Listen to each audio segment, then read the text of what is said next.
de la norma técnica de edificaciones 060 está orientado a los profesionales, a los técnicos, a los trabajadores de la construcción vinculados a la región, al sur del país, a la región de, está con nosotros la mesa de honor.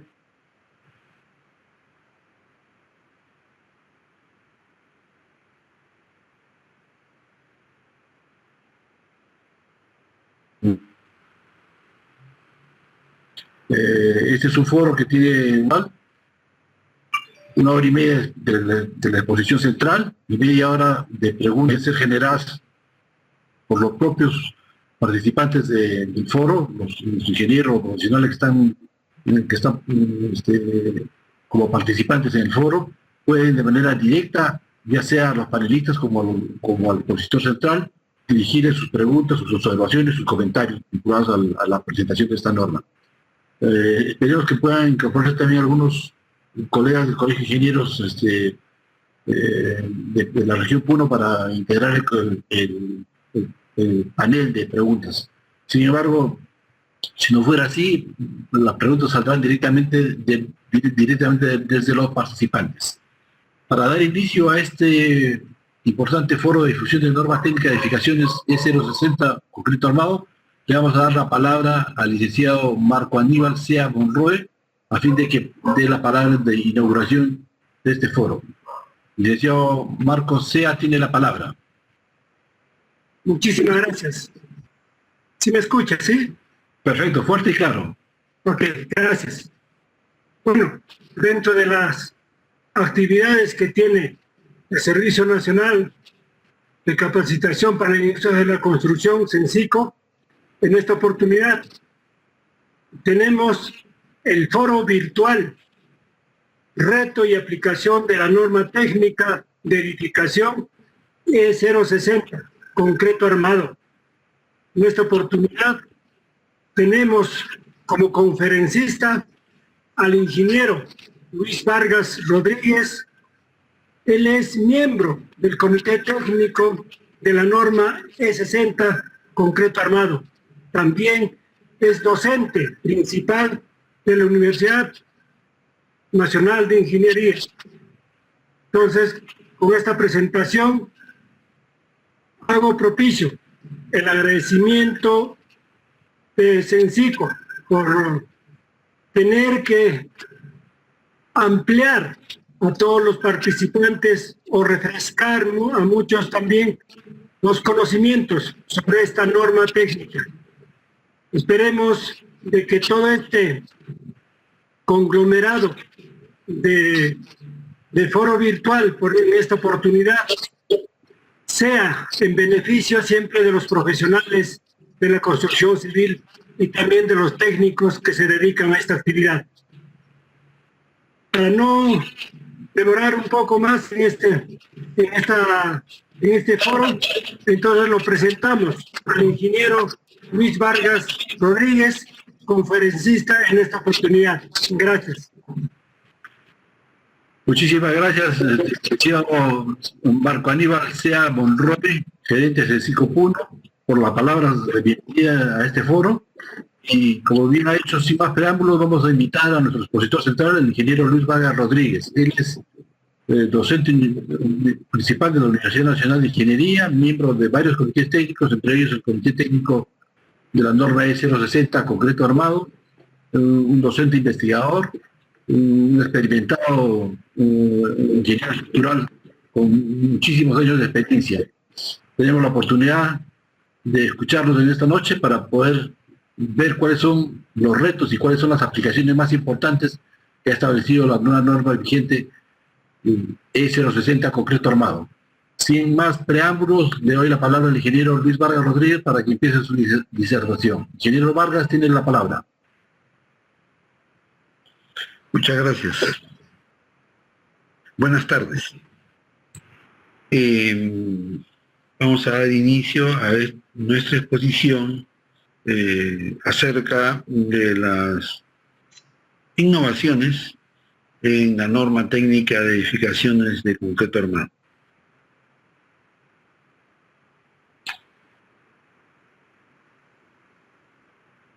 La norma de concreto armado es elaborada por representantes de diversas instituciones, del capítulo peruano, del Instituto Americano de Concreto, representantes del Consejo Departamental de Lima, de la Facultad de Ingeniería Civil de la Universidad Federico Villarreal, de la Facultad de Ingeniería de la Universidad Ricardo Palma, también de la Facultad de Ciencias e Ingeniería de la Universidad Católica, de la Universidad de Ingeniería, la Facultad de Ingeniería Civil, alma mater de la Ingeniería Nacional, a quien me honro en representar. Asimismo, Censico invita a profesionales experimentados que, gracias a su dilatada trayectoria, permiten aportar sus conocimientos, sus experiencias para la elaboración de nuevas normas. Para la elaboración de la norma hemos utilizado la versión del ACI 318 del año 99, también la versión del ACI 318 del año 2005, su versión en español. En esa oportunidad, el borrador de propuesta del ACI del año 2008, las normas técnicas del Distrito Federal de México y la norma colombiana del año 98. Nuestra norma de edificaciones incluye 22 capítulos, tal como se muestran en la lista. La norma permite diseñar, es aplicable al diseño de edificaciones de concreto armado. Y mostramos vistas de edificios que podrían, ¿no?, como ejemplos de aplicación, ¿no?, podrían servir de ejemplos de aplicación. Estructuras conformadas por losas, pueden ser macizas o aligeradas, vigas, generalmente peraltadas, columnas, torre de escalera, torre de ascensor también, ¿no?, de la caja de ascensor, y en algunos casos reservorios que hasta hace algunos años estaban ubicados en los pisos superiores de las edificaciones y que en la actualidad están más bien al sótano porque hay un requerimiento de agua para incendio que es mucho mayor, ¿no?, que para consumo, y que generalmente está alojado en cisternas. También podemos diseñar con esta norma edificaciones mixtas, albañilería, concreto armado, ¿no?, tal como se muestra en las vistas. Edificios conformados por estructuras aporticadas con placas de corte, muros de corte, unidos por vigas, ¿no? Es una vista que muestra una característica especial de este edificio. También, como ustedes pueden apreciar, edificios íntegramente de concreto armado, ¿no? E inclusive estos alféizares, ¿no?, de las ventanas también son de concreto armado. Vale la pena comentar que las edificaciones de concreto van a tener un comportamiento, ¿no es cierto?, previsto por el diseño. Ese comportamiento es función del monolitismo, de la calidad de la edificación.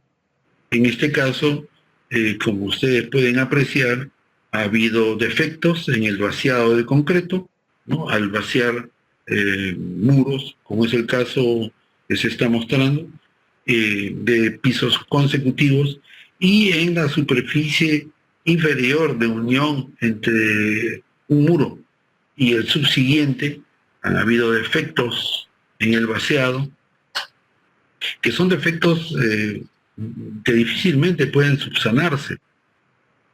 las estructuras son de concreto, y como ustedes pueden apreciar aquí, el resane se ha hecho con mortero.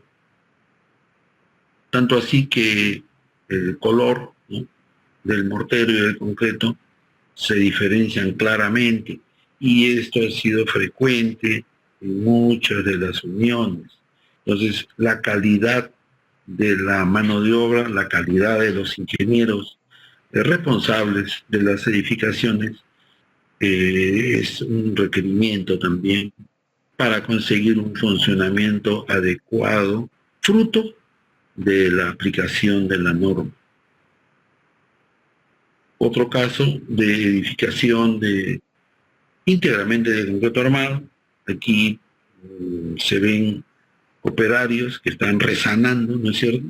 Están resanando los posibles errores que son comunes en edificaciones íntegramente de concreto armado. Mostramos también un edificio en plena etapa de construcción. Este es un edificio que me gusta.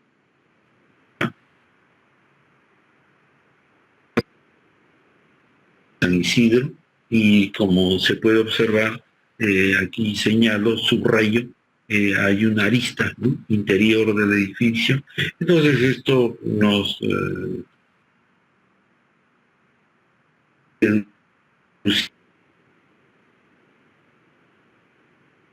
planta. Efectivamente, aquí mostramos el edificio en planta, ¿no es cierto? El centro de rigideces y el centro de masas están separados, como es natural, por la forma que tiene, ¿no es cierto?, en planta la estructura. Y entonces van a generarse excentricidades cuando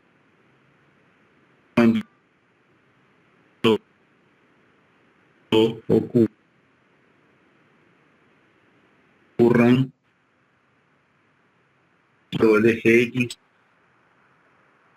actúe, va a tener una excentricidad, ¿cierto?, de su B, o cuando por torsión. Estimo aconsejable que con los arquitectos, ¿no es cierto?, responsables de la distribución del edificio, de manera de orientarse de separación, de manera que este edificio, que originalmente forma de L, por dos edificios que en planta sean, por ejemplo, uno rectangular y otro planta más o menos aproximadamente cuadrada, ¿no es cierto? Entonces, el centro de masas y el centro de rigidez a coincidir o van a estar muy próximos, y por lo tanto la tendencia a torsión ser reducida. Este es otro ejemplo interesante de edificación. Una de las cualidades que estimo son propias de un buen ingeniero es la observación de la estructura y obtener algunas conclusiones, hacer algunas deducciones. En este caso, observamos que hay columnas, losas. Las losas deben ser aproximadamente de 20 centímetros, ¿cierto?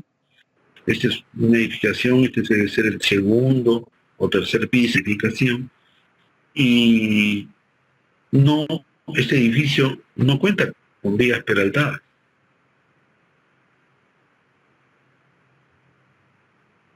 El promedio denominamos vigas chatas, o sea, vigas, ¿no?, con el espesor de la losa.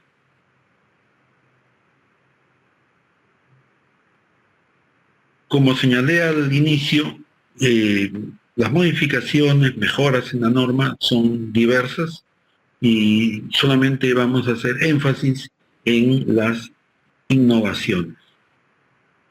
Efectivamente, en el capítulo 5, en lo que concierne a la calidad del concreto, al mezclado y a la colocación, la norma establece que se debe utilizar con fines de dosificación una resistencia denominada F'CR. Este F'CR es la resistencia requerida para dosificación, o sea, para la elaboración del concreto. En tanto que F'C es la resistencia especificada por el diseñador. Y aquí queremos resaltar, debemos resaltar, que F'CR es mucho mayor que F'C. Y esto conceptualmente, pues deberíamos entenderlo, porque el proceso de elaboración de un concreto es un proceso completamente aleatorio, ¿no es cierto? Podemos hacer muchos ensayos, diseño de mezclas, ¿no? Y tomar todas las precauciones. Sin embargo, siempre el proceso de fabricación de un concreto es aleatorio. En 516 la norma establece que para determinar F'C se considera como ensayo de resistencia al promedio de la resistencia de 2 probetas cilíndricas realizados a los 28 días. Entonces, cada determinación de F'C supone haber ensayado, digamos, 2 probetas. Entonces, si tenemos, por ejemplo, 30 ensayos, ¿no?, que es lo requerido por la norma, en realidad vamos a requerir de 60 probetas mínimo. En 5.3 la norma establece la forma de dosificar basada en pruebas o en la experiencia. Primero que nada, en 5.311 menciona que cuando se disponen de registros de ensayos para determinar la desviación estándar de la muestra, hay ciertas condiciones para estos registros. Porque estos registros van a servir para determinar la desviación estándar. Entonces, efectivamente, se requiere que los registros deben representar los materiales, control de calidad y condiciones esperadas en obra. Eso significa, en pocas palabras, que los registros pueden y deben ser hechos en cualquier momento, de tal manera que reflejen el proceso natural con el cual se está edificando, ¿no?, en ese momento. Además, deben representar concretos cuyas resistencias estén dentro del rango por encima o por debajo de 70 de la resistencia especificada en no más de 70 kilos por centímetro cuadrado. También la norma establece que deben corresponder por lo menos a 30 ensayos consecutivos que pueden ser realizados en no más de 2 grupos.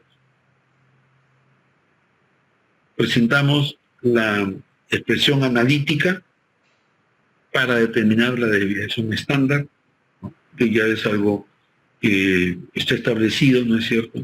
El N es el número de registros. Un registro genérico es X sub I, o sea, X sub 1, X sub 2, X sub N en general. La resistencia promedio se le llama X barra, ¿no es cierto? Y hay un determinado coeficiente de variación que es la relación entre la desviación estándar y la resistencia promedio. Nosotros podemos, sobre un sistema coordenado en el cual como abscisas utilizamos las resistencias y como ordenadas el número de ensayos, construir esta figura escalonada, ¿no es cierto?, de tal manera que para una determinada resistencia se toma como abscisa y el número de ensayos que representan esa resistencia se toma como ordenada y se construye esta figura escalonada, ¿no es cierto?, que relaciona las resistencias obtenidas en los ensayos con el número de repeticiones de cada magnitud de resistencia. Podemos dibujar, interpolar una curva, que es la curva de Gauss, que sirve para determinar la desviación estándar, ¿no es cierto?, con la expresión analítica que hemos mostrado. También la norma prevé que no se disponga de 30 ensayos, sino de un número menor, que puede ser entre 15 y 29 ensayos, ¿no es cierto? Y cuando ese sea el caso, la norma proporciona la tabla 5.1 de manera que para número de ensayos menores que 30, ¿no es cierto?, podamos aplicar factores de modificación de la desviación estándar. De manera que, obvio, ya está implícito que no pueden haber menos de 15 ensayos. Cuando haya menos de 15 ensayos, 14 o menos, entonces ya se debe asumir que no hay ningún ensayo y también la norma prevé ese caso. Entonces, la resistencia promedio F'CR, la resistencia promedio requerida, usada como base para la dosificación del concreto, debe ser determinada aplicando expresiones analíticas que aparecen en la tabla 5.2 de la norma. Mostramos la tabla. Entonces, por ejemplo, para concretos de 350 kilos por centímetro cuadrado o menos resistencia, se debe encontrar F'CR agregando a la resistencia especificada 1.34 veces la desviación estándar. De esta expresión y las siguientes se deduce que F'CR, resistencia a la compresión requerida, ¿cierto?, por la norma, debe ser mayor que F'CR y es función de la desviación estándar. Hay hasta 3 expresiones analíticas, ¿no es cierto?, que aparecen en la norma, función de la resistencia especificada por el diseñador y de la desviación estándar. Así entonces está clarísimo que la resistencia requerida para dosificación va a ser mayor que la especificada por el diseñador. Efectivamente, aquí tenemos unos ejemplos de aplicación, ¿cierto? Por ejemplo, para resistencia especificada de 350 o menos, en un rango, ¿no es cierto?, entre 175 y 350. Entonces, aquí hemos usado como desviación estándar 20 kilos por centímetro cuadrado, que es una desviación estándar obtenida, es pequeña, es obtenida en laboratorio, es un trabajo de laboratorio, no es un trabajo de obra. En obra llega hasta 30 kilos, más o menos, ¿no? Sin embargo, considerando 20 kilos por centímetro cuadrado, tenemos que, si disponemos de 30 ensayos y está especificado un concreto de 175, en realidad deberíamos proponernos fabricar un concreto de 218. 218 para que por defecto lleguemos, en el caso más desfavorable, a 175. Ese es el espíritu de la norma, ¿no es cierto?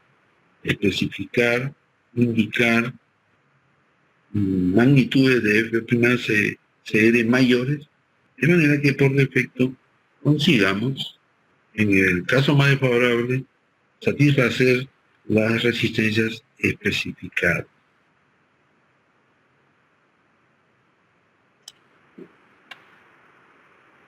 Es posible que en algunos casos, tal vez en la mayoría, no sea posible determinar la desviación estándar, porque se carece de ensayos, ¿no es cierto? Eso es muy probable. Entonces, en ese caso, la norma también contempla el uso de expresiones más severas, diría yo, ¿no?, por ejemplo, para concretos de menos de 210, 175. La norma dice que usted debe fabricar un concreto 175 más 70, o sea, 245 kilos por centímetro cuadrado. Si quisiera fabricar un concreto 210 y no tiene ensayos, entonces debería tratar de conseguir una resistencia 295, ¿no? 210 más 80. Como se puede apreciar, las exigencias son mayores, ¿no? Eso es natural, porque no se cuenta con ensayos, ¿no? Y eso ya está diciendo bastante de esa obra. Efectivamente, si no tenemos desviación estándar, pues queremos un concreto de 175, debemos proponernos elaborar un concreto de 245. Dosificar para 245. Queremos un 245, bueno, hay que proponernos un 330, de acuerdo con la norma. Claro, la norma es exigente, como es natural, más aún en los casos que no se cumple, ¿no es cierto?, con, por ejemplo, tener la desviación estándar, no hay número suficiente de ensayos. Está claro también que, al menos en mi modesta opinión, entendemos que en una obra es difícil que alguien tenga pues 30 ensayos, claro, es muy difícil. En realidad, quien tiene que cumplir con esto es el proveedor del concreto, ¿no es cierto? Él es el que tiene que cumplir. Aquí mostramos un cuadro, resumen, ¿cierto?, para comparar las resistencias. Entonces, si queremos un 175 y tenemos la posibilidad de obtener una desviación estándar, debemos tratar de conseguir 218 kilos por centímetro cuadrado. Pero si no tenemos desviación estándar, deberíamos fabricar un concreto de 245 para que por defecto tengamos unos 75. Y desde luego que en la medida que la resistencia especificada crece, las exigencias de la norma son mayores. Así, por ejemplo, para tener un concreto, conseguir un concreto de 420 sin haber tomado precauciones de 30 ensayos, por ejemplo.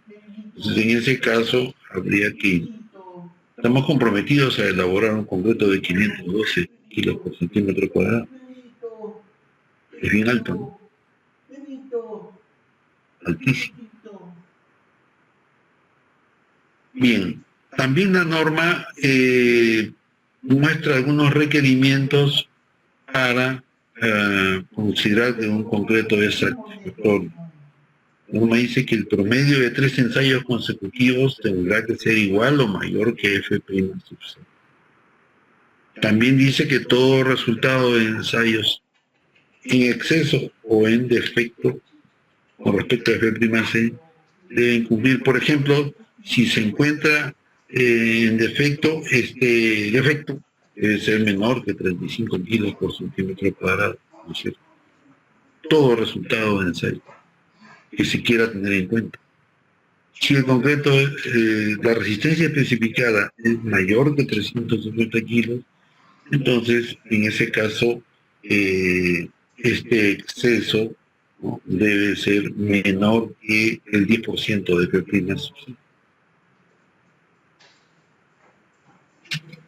La norma también hace requerimientos respecto de los ganchos estándar. Esto es muy importante.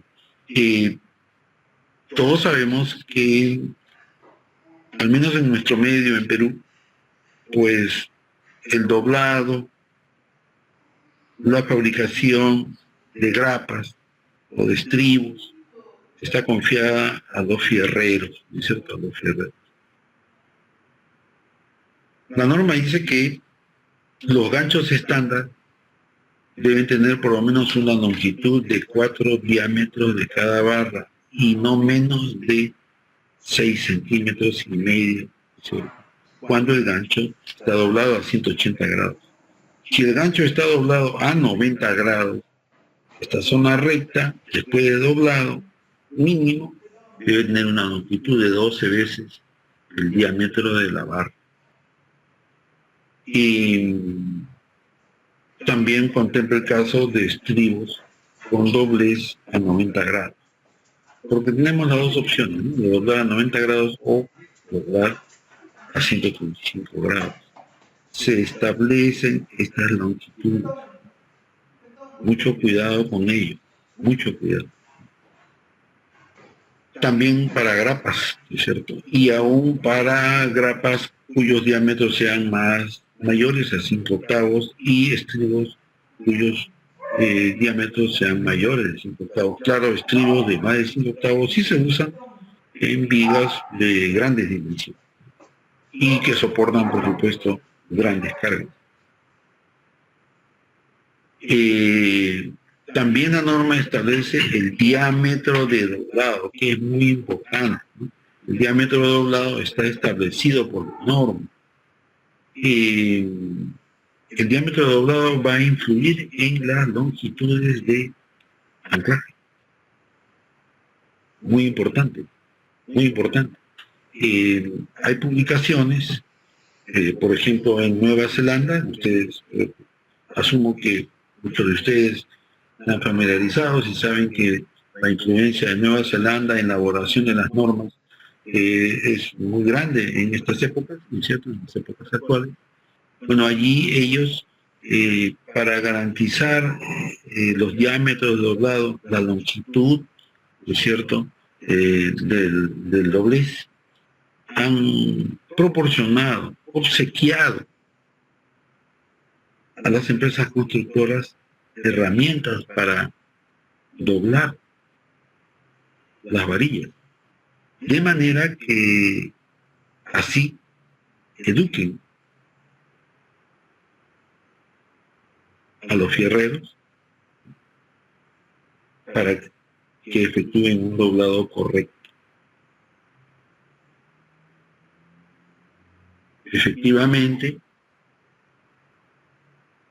aquí por ejemplo tenemos un doblez a 90 grados, ¿no es cierto? Entonces hay un diámetro de doblado, ¿no es cierto?, que está establecido en la norma. Y este diámetro varía según el diámetro de las varillas. Hay diámetros para doblez a 90 grados, 135 grados y a 180 grados. La norma también tolera errores en la colocación de la armadura en lo relacionado al peralte y al recubrimiento. Hasta hace algunos años, los revisores eran personas, digamos, muy exigentes, que ordenaban el desencofrado de una viga por errores inclusive pequeños. Entonces ahora la norma acepta error, tolera error.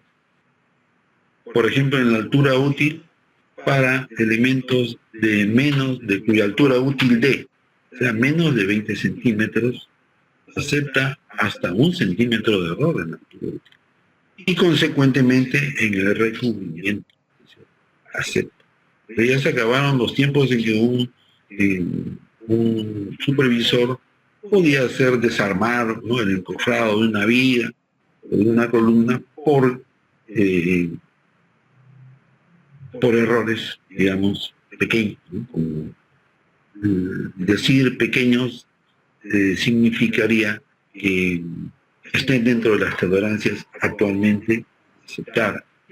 Para elementos de altura útil mayor a 20 centímetros, se acepta hasta 1.3 centímetros, ¿no?, de error, tanto en altura, consecuentemente, ¿es cierto?, en el recubrimiento.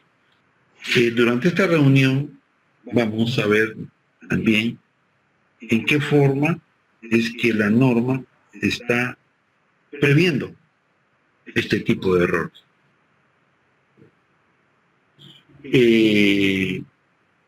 También la norma nos guía acerca de refuerzo transversal para elementos de compresión. En el caso de estribos, para cada barra de esquina o interior, dice la norma, estará sujeta lateralmente por un estribo o grapa. La separación máxima entre barras sujetas lateralmente, 15 centímetros. En el caso de barras ubicadas en el perímetro de una circunferencia, debe utilizarse un estribo circular completo. Efectivamente, y por ejemplo, mostrar una columna con 6 varillas y las 4 varillas ubicadas en las esquinas del estribo están impedidas totalmente de desplazamiento, ¿no es cierto? Pero estas varillas ubicadas interiormente podrían sufrir algún desplazamiento durante el llenado, ¿no?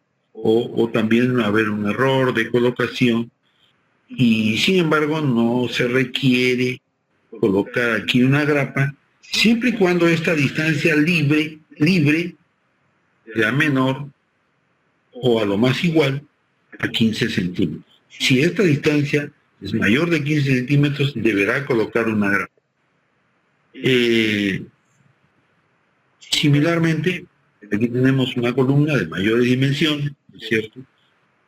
Aquí tenemos 12 varillas y se ha colocado 2 estribos, un estribo en forma de rombo, ¿no? Y un estribo rectangular.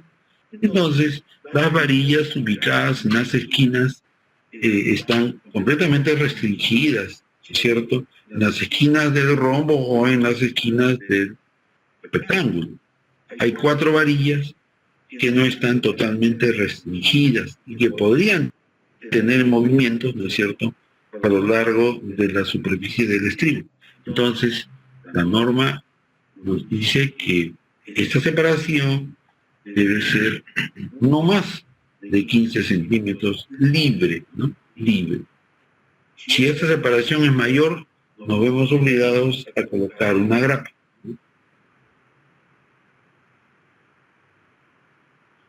También para cumplir los requisitos de integridad estructural, la norma establece ciertos requerimientos que tienden a mejorar la redundancia. La redundancia es la hiperestaticidad de la estructura, ¿no es cierto? Porque la estructura puede ser isostática o hiperestática. Entonces, este concepto de redundancia se refiere a la hiperestaticidad y también para mejorar la ductilidad de las estructuras que están, digamos, vinculadas a la integridad estructural. También la norma dice que en caso de daño de un elemento se debe tratar de limitar el daño a una área pequeña, ¿no? Y todo esto contribuye a la posibilidad de mantener la estabilidad global. También aconseja presentar en el proyecto detalle de refuerzo y conexiones para conducir a una unión eficaz de los elementos. Esto se traduce en requisitos mínimos, ¿no?, que aquí vamos a detallar. Estos requisitos son mínimos exigibles para lograr la integridad estructural. ¿Cuáles son estos requisitos? En las viguetas de losas aligeradas, por lo menos una varilla debe prolongarse hasta los apoyos.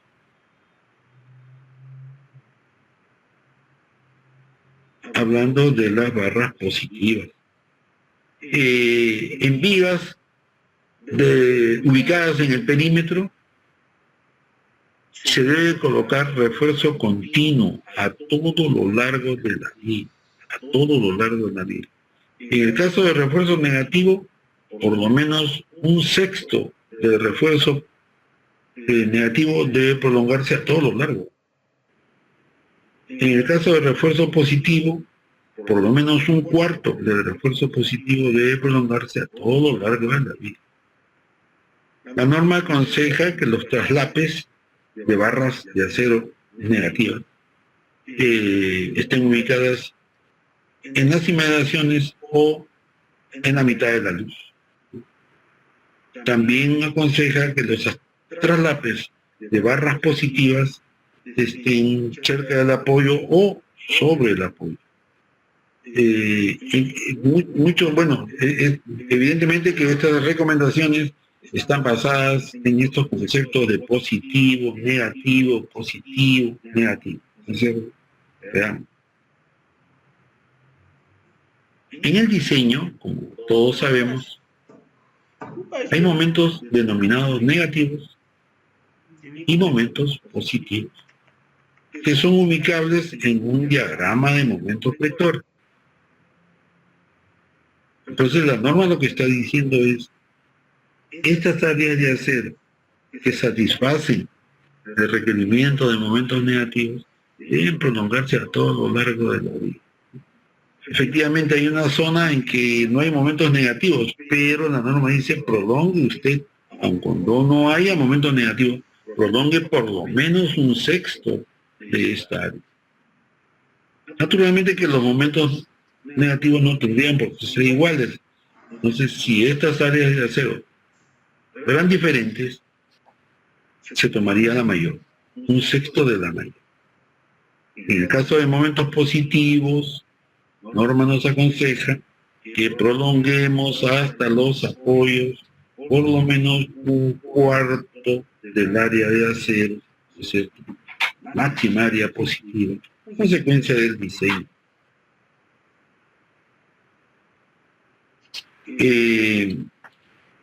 Durante estas exposiciones presento algunas vistas que pueden ayudar a aclarar, a enriquecer esta exposición, ¿no? y hacerla, digamos, de mayor efectividad, ¿no es cierto?, para todos nosotros, incluido quien habla.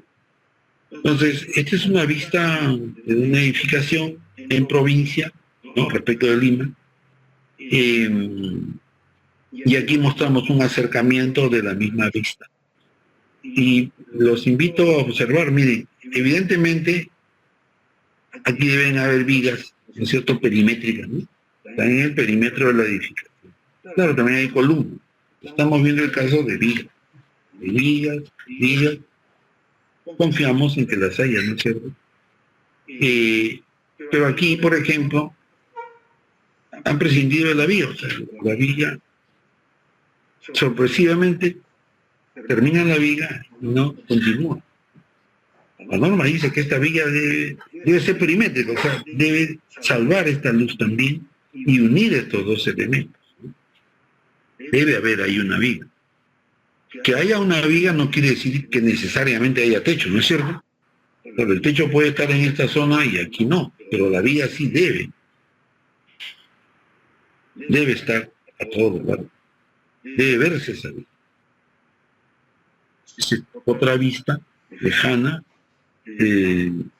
Hacemos acá un acercamiento y vemos, miren, acá, bueno, estimo que debe haber una viga. Hay, seguramente, no confío en que haya. Pero en este caso hay un dintel, ¿no?, de esto que parece ser una puerta, pero no continúa la viga. No está cumpliendo esta edificación, no está cumpliendo la norma. Aquí está un poquito mejor. La viga es de altura variable, no hay un obstáculo para eso, ¿no es cierto? Y esto puede ser, está cumpliendo la norma, evidentemente. Bueno, aquí, en este caso, no. Hay probablemente una viga, un dintel podría ser, ¿no es cierto? Pero no es continuo con este otro tramo de viga, ¿no?, por razones inexplicables. Esta es una vista que me gusta, me agrada mostrarla, es interesante, ¿no? Por eso me parece que es ilustrativa. Este es un edificio en plena construcción, ¿no es cierto? Van a colocar los ladrillos huecos para el techo. Estos ladrillos son especiales, ¿no es cierto? Porque observenlos bien, ¿eh? Tienen bastantes huecos, ¿no? Estos ladrillos tienen 1, 2, 3, 4, 5, tienen 19 huecos. Son ladrillos grandes. Esos ladrillos de 40 por 60, más o menos, ¿no? Pero miremos, ¿no? Con espíritu sano, pero con espíritu crítico, sobre todo para no cometer nosotros los mismos errores. Por ejemplo, aquí el grafitero, ¿no?, encargado de las instalaciones sanitarias, ha colocado su tubería. Esta tubería debe ser de unas 3 o 4 pulgadas, ¿no? No más. Primero que ha retirado ladrillos, no sé si alguien lo habrá autorizado a eso, dudo que lo haya autorizado. El diseñador es la persona que podría autorizar esto. Y aquí se han retirado los ladrillos, hay un codo, ¿no es cierto? Y esta tubería está cortando 1, 2, 3, 4, 5 viguetas. Las está cortando. No se puede cortar una vigueta. ¿No es cierto? Las viguetas son de pequeña altura, ¿eh? Las viguetas son de 20 centímetros, 25 centímetros, 30 es bastante. Está cortando las viguetas en zonas de apoyo de las viguetas. Peligrosísimo, peligrosísimo. Vamos a hacer un acercamiento para analizar, intercambiar ideas acerca de este nudo, ¿no?, al cual convergen 4 vigas y 2 columnas. A ver, veamos, efectivamente aquí está la columna inferior, ya ha sido vaciada, están tomando precauciones para vaciar el techo, ¿no es cierto? Viga, viga, vamos a ver este caso más adelante, de viga de gran altura. Recuérdenla, por favor. Lo mismo esta viga, ¿no es cierto?, también de gran altura.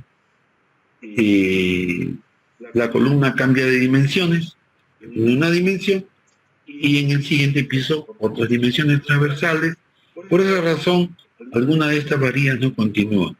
Ese es el aspecto importante que nosotros debemos analizar y cambiar ideas. Por ejemplo, aquí se ha empalmado estas 2 varillas, se ha empalmado, no se debe hacer empalme en nudos, ¿no? El nudo es un elemento importante de la estructura. Estas estructuras están conformadas por los denominados nudos monolíticos.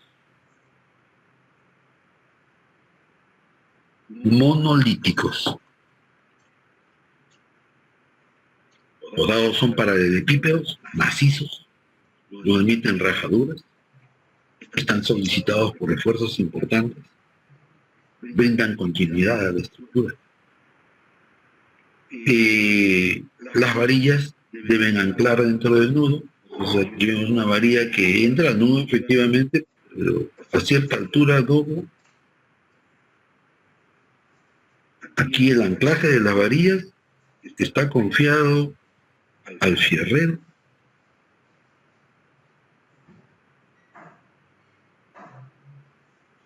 No ha habido supervisión, no ha habido celo.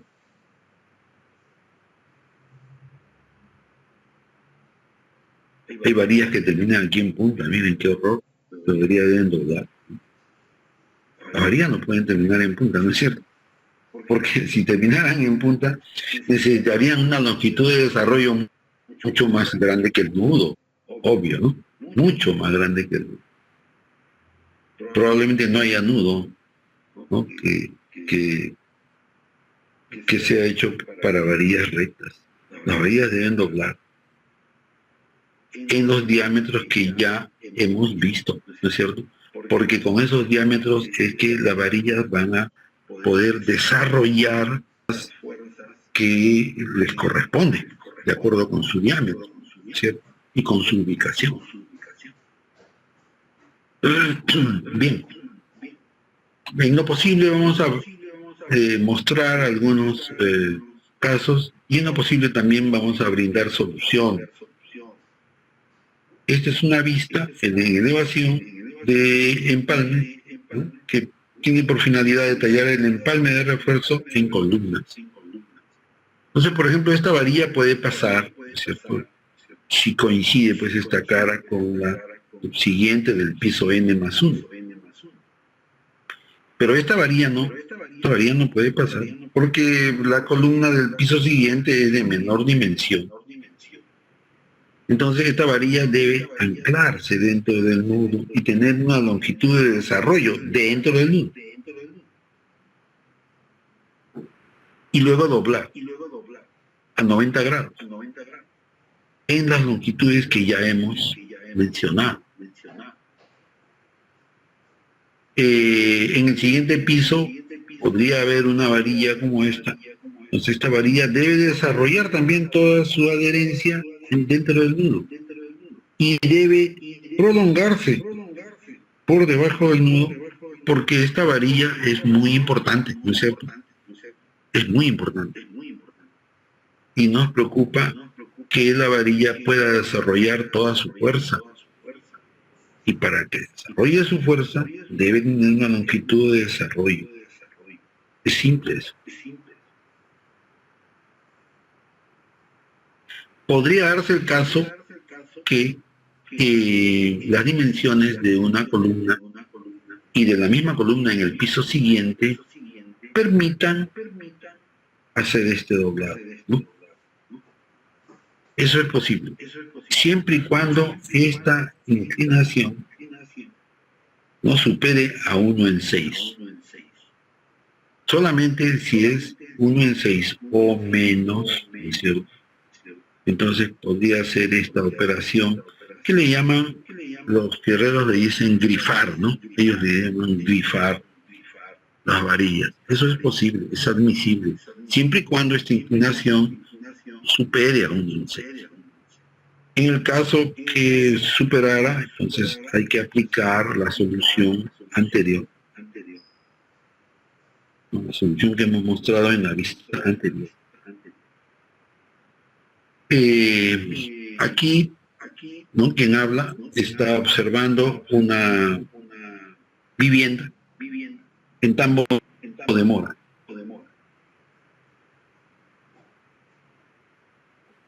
Esta vivienda que en parte es, ¿no?, parcialmente de albañilería y parcialmente de adobe, ¿no es cierto? Esta vivienda se ha asentado alrededor de 1 metro, porque esta ventana que tiene un alto ya puede ser una gran puerta. Es que este suelo es un suelo arenoso, y este suelo está saturado. Cuando ha ocurrido el sismo, ha ocurrido el fenómeno de licuación del suelo. Es aconsejable evitar, ¿no?, construir edificaciones sobre suelos friccionantes, saturados. ¿Existen procedimientos para mejorar la capacidad portante del suelo? Sí, existen efectivamente. Hay procedimientos para mejorar la resistencia del suelo, bueno, entre comillas, ¿no? Aquí mostramos, por ejemplo, un procedimiento de mejoramiento de comportamiento del suelo, introduciendo grava, ¿no es cierto?, a través de un tubo y de esta bombita, ¿no es cierto?, ayudada por el cargador frontal, y se deposita la grava en el suelo saturado, ¿cierto?, formando una especie de pilote, ¿no?, si se quisiera pensar así, ¿no es cierto? En realidad son columnas de grava que van a evitar la licuación del suelo. No van a mejorar la capacidad portante, eso no. Van a evitar la licuación del suelo, sí, porque estos son elementos más densos, ¿no es cierto? Más densos. Con este procedimiento se puede mejorar la capacidad del suelo y hacer algunas edificaciones, ¿no? Como aquí se está insinuando. En el capítulo 8, el reglamento, la norma, se refiere al análisis y al diseño. La norma establece que el método de diseño es el diseño denominado por resistencia, que muchas personas dicen pues por rotura, ¿no? No hay tal rotura, por supuesto, ¿no? El método es por resistencia, ¿no? Resistencia requerida. ¿Requerida por quién?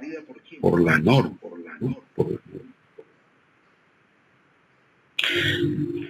Entonces,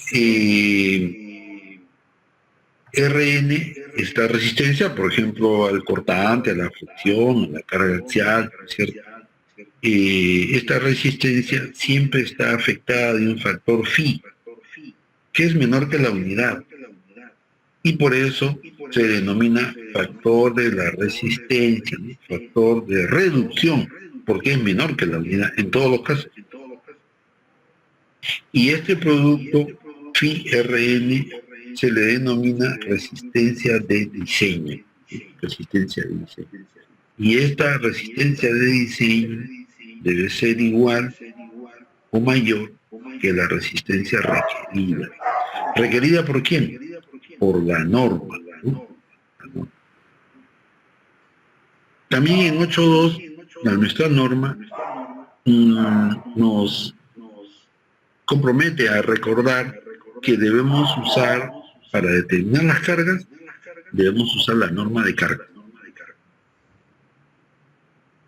Y para considerar el diseño sísmico, también debemos usar la norma de diseño sismo resistente. Esto es muy importante, porque de esa manera, en primer lugar, que estamos comprometidos a usar las cargas, ¿no es cierto? Determinado tipo de carga. Por ejemplo, puede haber un depósito de cereales, y esos cereales tienen un peso específico, y ese peso específico está en la norma de carga. De manera que así el diseño va a ser uniforme, ¿no es cierto? No importa que diseñe un ingeniero o otro ingeniero, no importaría, no es relevante que la obra esté en Piura o esté en Puno, si va a soportar las mismas cargas, ¿no es cierto? Las mismas cargas. Y esas cargas aparecen en las normas de cargas y, bueno, me da la oportunidad de decir, ¿no? En la norma de diseño de sismo resistente, que sin duda es una carga también, sin lugar a dudas. También la norma nos dice, no se olviden de considerar los siguientes efectos. Las cargas generadas por el preesforzado, muy importante, muy importante. Las cargas de montaje, en el caso de elementos prefabricados. Las cargas de puente grúa en edificaciones industriales. Las cargas de vibración generada por motores, ¿no? O algún otro elemento que cause vibración. Las cargas de impacto. Las de contracción, las generadas por la temperatura, las de flujo plástico, si fuera el caso, ¿no? Las cargas generadas por la expansión del concreto, los asentamientos diferenciales. La norma dice, no se vayan a olvidar de ninguna de estas cargas. En 8.4 la norma también autoriza a redistribuir los momentos. Es bien interesante. ¿no? Me dice, se permite disminuir el refuerzo negativo. Miren, disminuir el refuerzo en un porcentaje. Este porcentaje es función de la deformación del refuerzo en tracción. Positivo o negativo, pero el refuerzo en tracción. Y este porcentaje se multiplica por 1000 y nos da, bueno, esta deformación unitaria. No tiene unidades, ¿no? Es deformación unitaria. Se multiplica por 1000 y obtenemos un porcentaje. Entonces podemos reducir el refuerzo negativo o positivo en este porcentaje. A ver, veamos. Los diagramas de momentos flectores son muy útiles para entender algunos conceptos de la norma. Muy importante, miren. Aquí en línea llena está el diagrama de momentos flectores. ¿No es cierto? Entonces la norma dice, ¿usted puede reducir el momento negativo? Sí. Acepta la norma. Aquí también puede reducir el momento negativo, sí. La norma la acepta. Pero si usted reduce el momento negativo en cualquiera de los dos o en los dos, entonces quiere decir que este punto está bajando y este también, y entonces usted tiene que colocar el diagrama de momentos flectores nuevamente en sus nuevos puntos. Claro, inmediatamente se deduce que si usted reduce el momento negativo, va a incrementar el momento positivo. Entonces esto de reducir hay que tener mucho cuidado, mucho cuidado. Tal vez reduzca el momento, ¿no?, el área de cero negativa, pero se va a ver obligado a incrementar el acero positivo. Mucho cuidado con eso, mucho cuidado. Como todos sabemos, hay muy buenos software actualmente para diseñar, ¿no?, para analizar estructuras metálicas de concreto armado. Y estos software están fundamentados, ¿no?, en análisis estructural basado en conceptos energéticos, ¿no es cierto? Energía de formación, por fricción, por cortante, por carga axial, por torsión. Entonces, por esa razón, la norma introduce expresiones analíticas para hallar los módulos de elasticidad y de corte. E sub C, módulo de elasticidad, y G sub C, módulo de corte.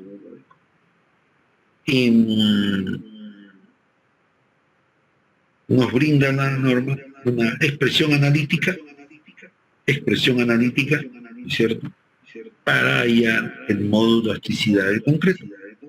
Esta expresión analítica es función de la resistencia del concreto y del peso específico del concreto.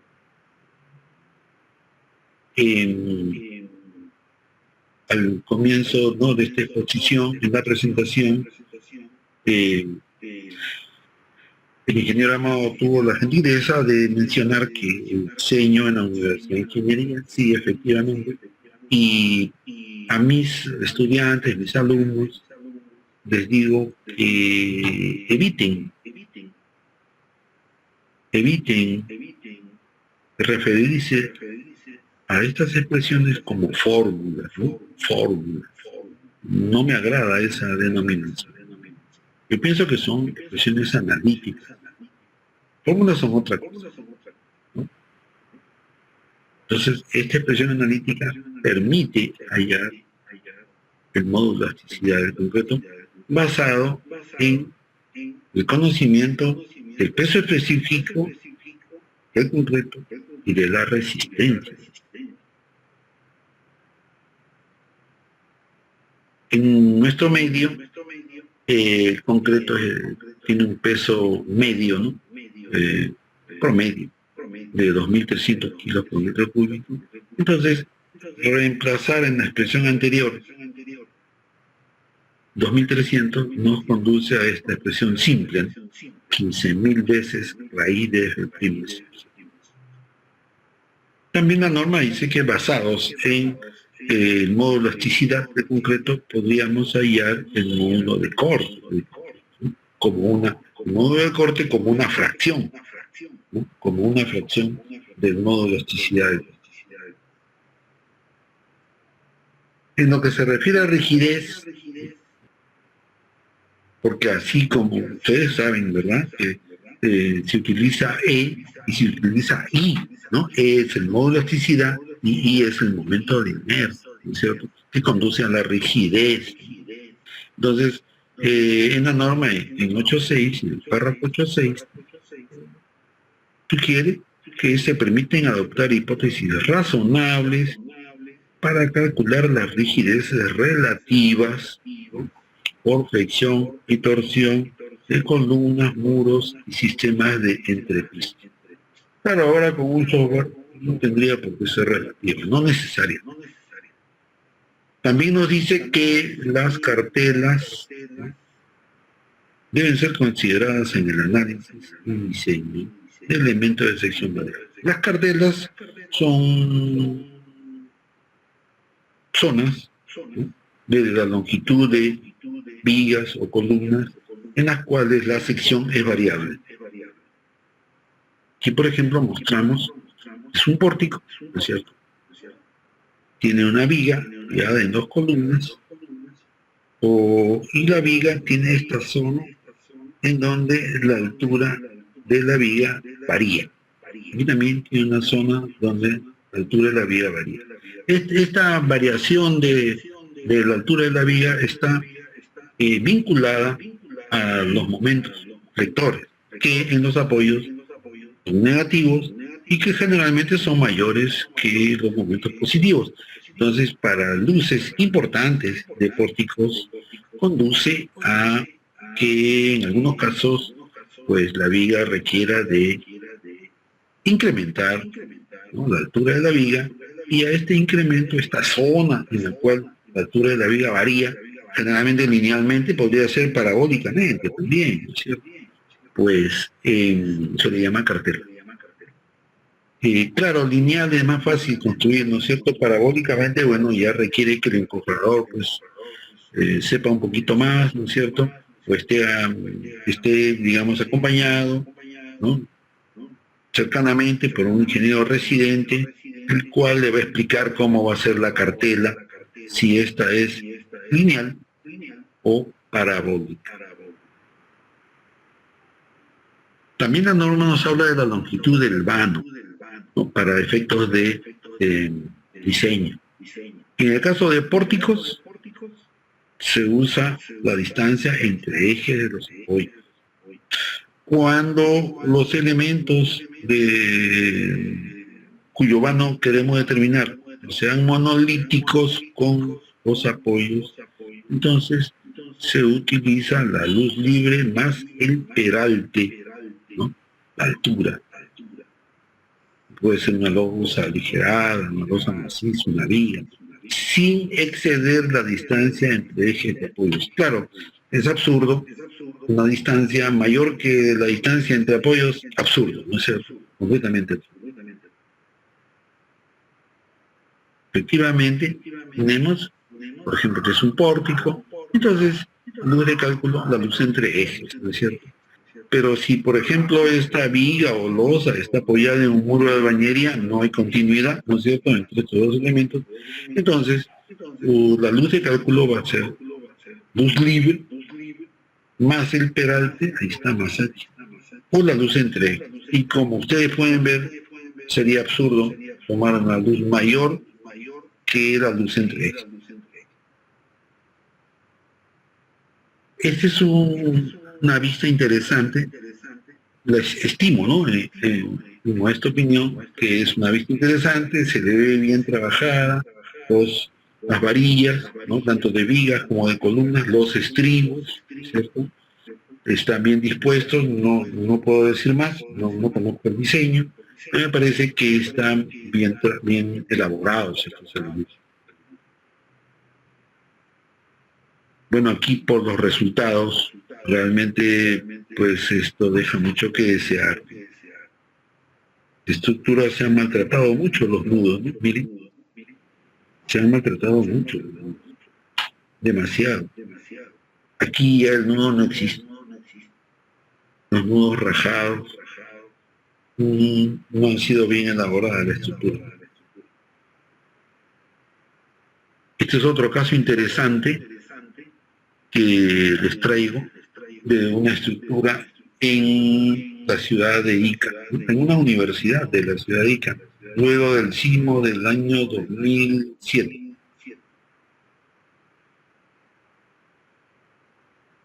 Interesante, ¿no? Interesante.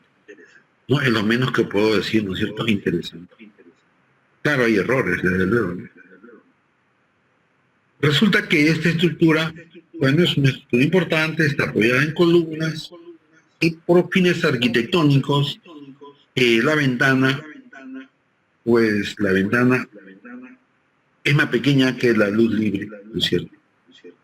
Y para, digamos, completar, para conseguir eso, pues se ha usado estos elementos de albañilería, que en nuestro medio le llaman mochetas, ¿no? Mochetas. Entonces hay una mocheta de albañilería y al otro lado también hay otra mocheta.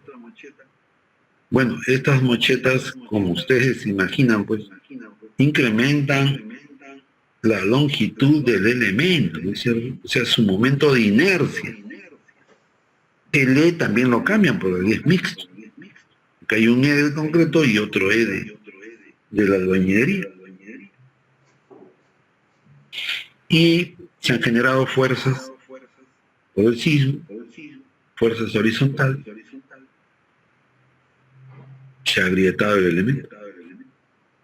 La fuerza que le tocó a este elemento es enorme por sus dimensiones, pero el elemento no está preparado para soportar esas fuerzas. Probablemente el ingeniero, pues, solamente consideró la columna y él prescindió de estos elementos porque son de albañilería. Entonces, la fuerza generada por sismo, el sismo es un movimiento periódico, ¿no es cierto? En un sentido y en el otro, opuesto. Entonces, miren, observen, ¿eh? Una de las cualidades de un buen ingeniero es la observación, ¿no es cierto? La observación.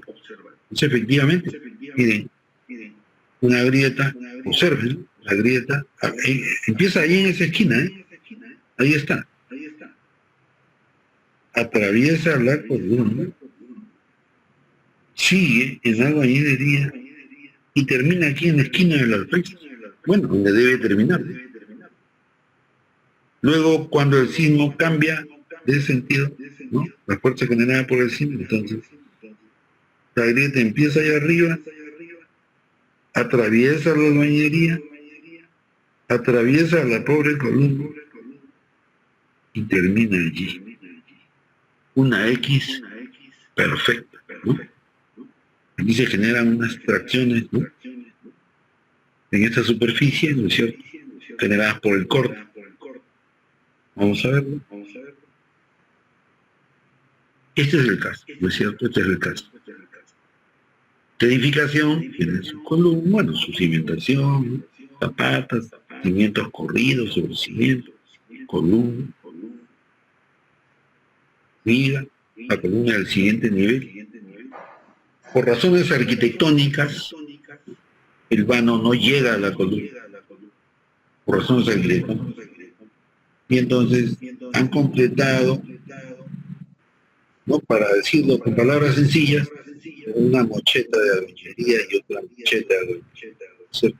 Entonces, claro, este elemento realmente no tiene una longitud T, sino T más M más N, ¿no? Es más grande, el momento de inercia es mayor. Y la altura libre es pequeñísima. Entonces, este elemento va a tener una rigidez atroz. Columna corta, ¿no? Así le llamamos, columna corta. Claro, no es la columna completa, sino la mitad o la tercera parte. O menos, columna corta, ¿no? Así se le llama, ¿no? Con una cierta simplicidad. Entonces veamos lo que ocurre. Miren, cuando ocurre un sismo se genera una fuerza horizontal. Entonces, esta fuerza horizontal causa esfuerzos de corte muy grandes en este elemento, y aquí un esfuerzo principal, ¿no es cierto? Un esfuerzo principal de tracción, y se raja. Parece una grieta diagonal. El sismo es un movimiento periódico. La fuerza cambia de sentido. Desaparece la otra grieta, complementaria, ¿no? De la X, pues, ¿no? Debemos comentar.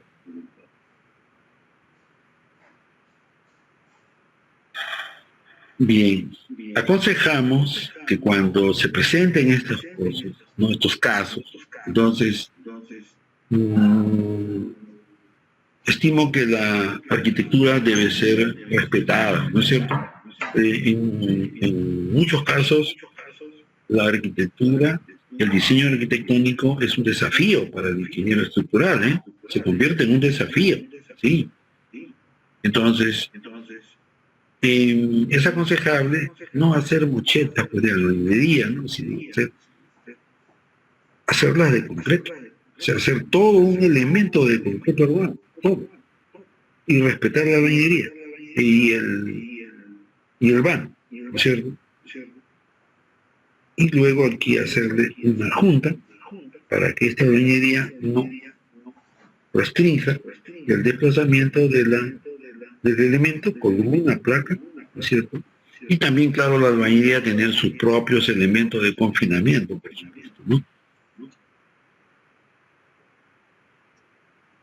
Sí, pues, efectivamente, esta sugerencia se está aplicando ya, y estas edificaciones escolares, ¿no? Generalmente ya pues están haciéndose de una manera diferente. Efectivamente, las ventanas, ¿no es cierto?, que no cubren toda la luz, pero esto ya no es una mocheta, es una columna de mayor dimensión, ¿no es cierto? Y la albañilería va a comportarse, sufrir deformaciones y esfuerzos, pero es independiente, hay una junta acá, ¿no? Hay una junta. Entonces la albañilería tiene sus columnas de confinamiento y sus vigas. Esta es una solución, yo diría, pues, aconsejable, ¿sí? Adecuada. En el capítulo 9, la norma indica requisitos de resistencia y de servicio también, ¿eh? Porque anteriormente ya especificó la norma que el método de diseño es el método de resistencia, ¿no? Que por ahí creo que todavía algunos ingenieros dicen método de rotura. Pues método de rotura, ¿no? No existe esa rotura. Método de resistencia, es el nombre del método. Entonces, la norma dice que en todas las secciones, claro, en todas y cada una de las secciones de los elementos estructurales, la resistencia de diseño Φ-Rn debe ser mayor que la resistencia requerida RI. ¿Requerida por quién? Por la norma. Por la norma. Resistencia de diseño proporcionada por quién? Por el diseñador estructural. Entonces, en el caso de la flexión, Rn es un momento, porque se trata de una flexión, y la resistencia requerida es un momento, Mu, porque se trata de flexión. Y Mu está conformado en parte por el momento generado por las cargas permanentes y el momento generado por las cargas vivas, afectados ellos por factores de carga. Estos 1.4 y 1.7 se llaman factores de carga, ¿no? Y en el caso que actuara el viento, estos factores 1.4 y 1.7 se reducen a 1.25, pero aparece el viento. Y en el caso de que ocurriera un sismo, previendo que ocurra un sismo, entonces este 1.25 afecta solamente a la carga muerta y a la carga viva o a sus efectos, e incluye también, por supuesto, los efectos del sismo. En 9.2 aparecen una serie de presiones analíticas, ¿cierto?, para determinar requerida. 4.1.7 es lo que acabamos de ver, 1.25, ¿no es cierto? En el caso de que ocurriera un sismo, y punto 9 en el caso que inversión de parcial, cortante y torsión, también se le denomina resistencia nominal reducida. Y en 9.2 aparece el factor de reducción de resistencia phi. Phi, ¿no es cierto? A ver. Porque phi afecta a la resistencia. Y antes, en esta misma reunión, ¿no?, dijimos que se aceptan ciertos errores, ¿no es cierto? Una forma de tener en cuenta esos errores es la introducción de phi. Efectivamente, phi es un factor menor que la unidad, Entonces, si por ejemplo este momento resistente es 10.000, entonces en flexión phi es 0.9. 0.9 por 10.000 son 9.000. Quiere decir que usted no debería considerar o debe considerar una resistencia no de 10.000 sino de 9.000, porque phi es menor de 1. Y por eso estimo que ahora se entiende mejor por qué pueden aceptarse algunos errores, ¿no es cierto? Esos errores están, digamos, contemplados con el hecho de reducir, ¿no?, contemplados o compensados, ¿no?, con el hecho de reducir, ¿no?, la resistencia nominal 10.000. Puse como ejemplo, en el caso de la fricción es 0.9. Efectivamente, en este cuadro mostramos los factores phi, factores de reducción en la norma actual, y los factores phi de la norma del ACI del año 2008. Y hay una nueva, por supuesto que hay norma del ACI más reciente. Eso se refiere al año 2009 de nuestra norma. Entonces 0.9 para el ACI, también es 0.9 para el caso de columnas con estribo, 0.7 o 70%, miren, fuertísimo, ¿no? Aquí se está reduciendo 10%, acá 30%. Y en el caso de columnas con refuerzo en espiral, 0.75 y así sucesivamente. Estos son unos cuadros en los cuales se comparan los factores de seguridad globales y se determina en qué manera están reduciéndose los factores de seguridad al usar 1.4 y 1.7 en lugar de 1.5 y 1.8, que eran los valores de estos factores, ¿no?, alfa y beta, que en el año 89 eran 1.5 y 1.8, y que a partir del año 2009 son 1.4 y 1.7. Claro, hay una reducción, esa reducción del factor de seguridad del orden de 6%, no está por encima del 7%, que se consideran magnitudes de reducción pequeñas, tolerables.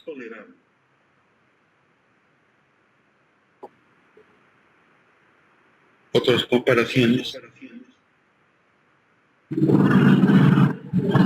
Acá hay un resumen, ¿no?, de factores. En el año 89 se usaba 1.5 y 1.8.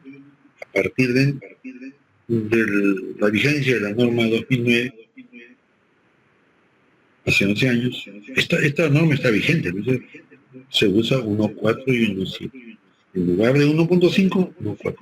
En lugar de 1.8, 1.7. Un décimo. Claro, imaginen ustedes este décimo para la carga muerta y para la carga viva ha significado millones de soles, ¿no? Millones. Los americanos, ellos ya usan 1.2 y 1.6. Fíjense ustedes. Eso significa que nosotros somos más seguros que ellos, ¿no?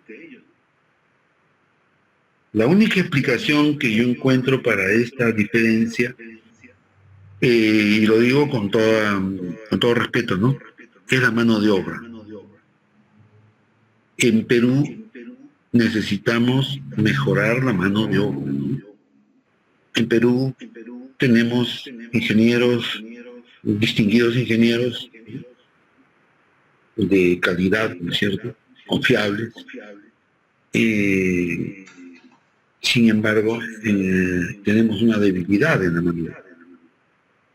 En ese aspecto estimo que Censico está contribuyendo a mejorar, ¿no es cierto?, porque Censico prepara a los mandos medios e intermedios, ¿no es cierto?, a los peones, a los oficiales,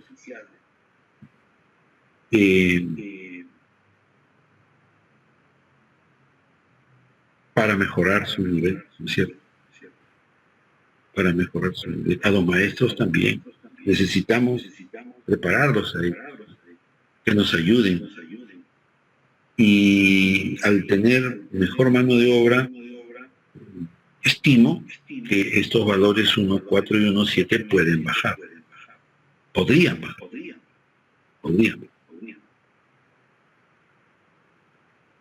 La norma también establece que no se debe usar concretos de menos, cuya resistencia sea menor a 175 kilos por centímetro cuadrado. Es una resistencia, yo creo, media, ¿no es cierto?, que puede ser, por ejemplo, utilizada para edificaciones de pequeña altura, de pequeña envergadura, ¿cierto? No bajar de 175.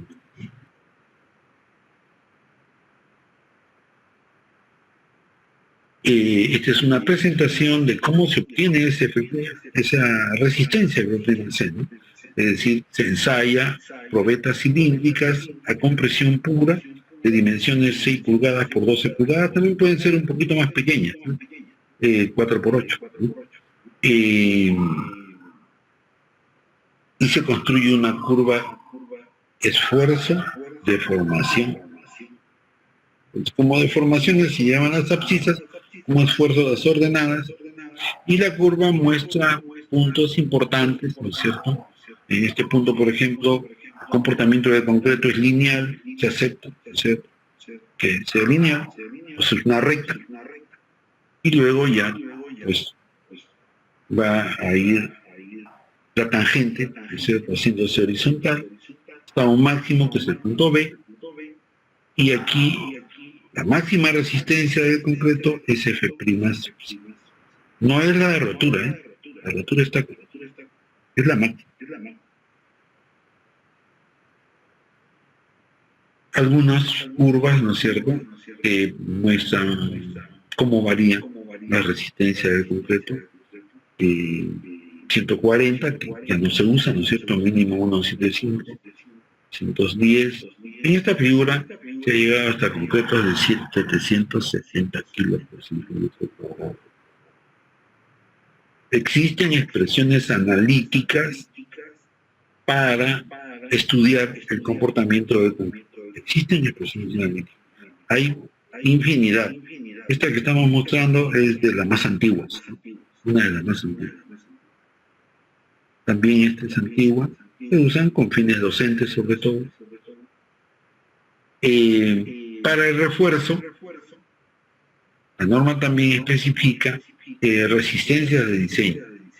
Para elementos en flexión o en flexocompresión, establece que F sub Y sea menor o igual a 5.500 kilos por centímetro cuadrado. En nuestro acero, el acero que se fabrica en Perú, que se importa también, tiene una resistencia F sub Y, una resistencia de afluencia de 4.200 kilos por centímetro cuadrado.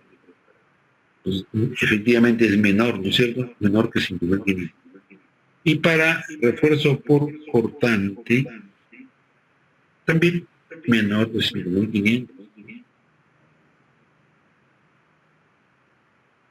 Estas son curvas que caracterizan, ¿no es cierto?, a los aceros, ¿no? Los aceros se reconocen por su curva, esfuerzo de formación. Entonces, aquí como abscisas las deformaciones, como ordenadas los esfuerzos, entonces se dibuja la curva, ¿no?, que ofrece cada uno de estos aceros.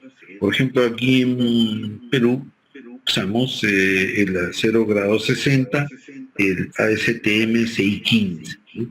También hay un 615 que ofrece un poquito más de resistencia, que no se usa mucho en Perú, no se fabrica tampoco. Hay un acero similar resistencia, el 706, que es un acero soldable, ¿no? Es un acero soldable. Entonces, cuando ustedes quieran en alguna estructura soldar algunas barras, tienen que especificar, es recomendable que especifiquen la utilización de un acero A706, que fabrican en Perú. Bueno, en otros países, en Estados Unidos, por ejemplo, ya ellos están usando acero grado 100, en algunos lugares de Estados Unidos.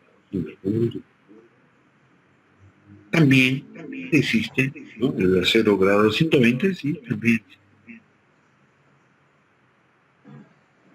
En 9.6, la norma se refiere al control de deflexiones, ¿no?, flechas, ¿no? Muchas veces se dice flechas, en realidad son deflexiones. Entonces, aconseja que los elementos a flexión deben diseñarse para que ofrezcan rigidez adecuada bajo condiciones de servicio. Ojo, servicio, ¿no es cierto? Las deflexiones se verificarán en servicio, en servicio. Los peraltes mínimos que la norma indica para no verificar deflexiones aparecen en la tabla 9.1. Sí, pues en 9.1 efectivamente usted podría, dice, este tipo de peraltes o espesores mínimos de vigas no preesforzadas o losas reforzadas en una dirección, de tal manera que no verifiquen deflexiones. Eso dice el título completo, yo lo he recortado, ¿no?, porque uno siempre debe verificar deflexión, siempre. Estimo que estas magnitudes, ¿no?, de los peraltes deberían ser usadas, por ejemplo, para, pues, iniciar el diseño, ¿no? Iniciar el diseño. Porque usted podría tentar, ¿no?, una altura y después verificar las deflexiones y entonces, si es que no supera las deflexiones máximas, sería aceptable, de lo contrario tendría que incrementar la altura. Entonces, por ejemplo, aquí la norma dice, si se trata de losas macizas, si la losa está simplemente apoyada, usted puede usar un 20avo de la luz. Si un extremo de la losa es continuo, usted puede usar un 24avo. Y si ambos extremos son continuos, usted puede usar un 28avo. Si el elemento está en voladizo, un 10. Yo estimo que esto puede usarse, digamos, como un inicio de un diseño, ¿no es cierto? También la norma nos compromete a verificar la deflexión diferida. La deflexión diferida es una deflexión que ocurre con el tiempo, y se acepta que las deflexiones pueden incrementarse hasta en un periodo de 5 años, ¿no? Y esta deflexión, que se denomina diferida, que es delta, ¿no?, el gamma delta, ¿no es cierto?, lambda delta, es función de sí, es un factor, ¿cierto?, que depende del tiempo y de la cuantía de refuerzo en compresión. Digamos, considerando que esta cuantía es 0, entonces va a depender de este factor sí, y este factor sí varía con el tiempo. Para 3 meses es 1, para 6 meses es 1.2, para un año es 1.4, para 5 años se eleva hasta 2.2.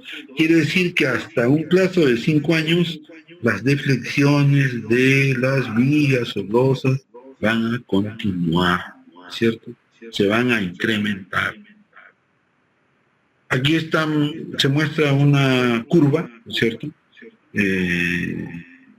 mediante un sistema coordenado, tiempo en meses versus magnitudes de sí.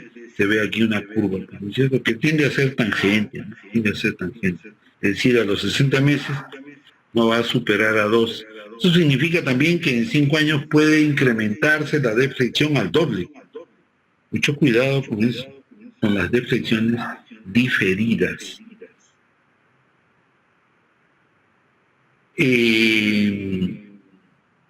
También la norma en 9.9 indica que se debe distribuir refuerzo por flexión en vigas y losas armadas en una dirección para controlar la fisuración. Dice que el refuerzo por flexión debe distribuirse para obtener el siguiente valor de Z. Hay una expresión analítica, ¿no es cierto?, en que usa F sub S es M sub S sobre A sub S JD, ¿no? Este es el famoso J, ¿no?, de un diseño por servicio. Y claro, pues la norma también detalla, ¿no?, cómo es que se va a aplicar esas expresiones. La norma se olvidaron de colocar aquí un N, por si acaso este N no aparece en la norma, pero se debe usar, ¿no?, porque este área suceso ustedes por cada varilla. Entonces se divide entre NB, que es el número de barras. También la norma introduce un concepto interesante. Si la altura de una viga excede de 90 centímetros, deberíamos colocar armadura distribuida, armadura superficial, ¿no?, distribuida en las caras laterales del alma. Miren, aquí está, esta es una viga, digamos, con flexión negativa porque el refuerzo está en el borde superior. Entonces la norma dice, si esta altura es 900, mayor de 900 milímetros, usted tiene que colocar refuerzo aquí en esta cara y en esta cara. Para el momento positivo, si esta viga tiene más de 900 milímetros, usted tiene que colocar refuerzo en esta cara y en esta cara. Entonces, como en una viga, cuando no hay refuerzo positivo, cuando no hay momento positivo, perdón, hay momento negativo, quiere decir que usted tiene que colocar el refuerzo a todo lo largo, ¿no es cierto? A todo lo largo, porque donde no hay momento negativo, hay momento positivo y viceversa.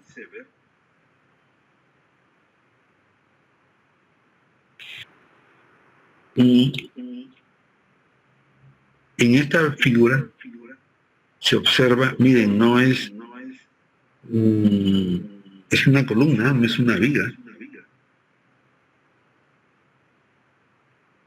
Pues el elemento tiene zonas de concreto y refuerzo. El concreto se ha destrozado, ¿no es cierto? No es de buena calidad, pues sin duda, ¿no? No es un concreto de buena calidad, ¿no es cierto? Evidente. Las varillas, obsérvenlas bien, ¿eh? Las varillas están retorcidas, miren. Este fierro debe ser una varilla que hace muchos años se usaba, que se llamaba fierro delta, ¿no? La torcían a la varilla y ahí está torcida, miren, la vena, de vena. Claro, les reitero que un buen ingeniero debería ser una persona observadora, ¿no? Los estribos también han fallado, completamente.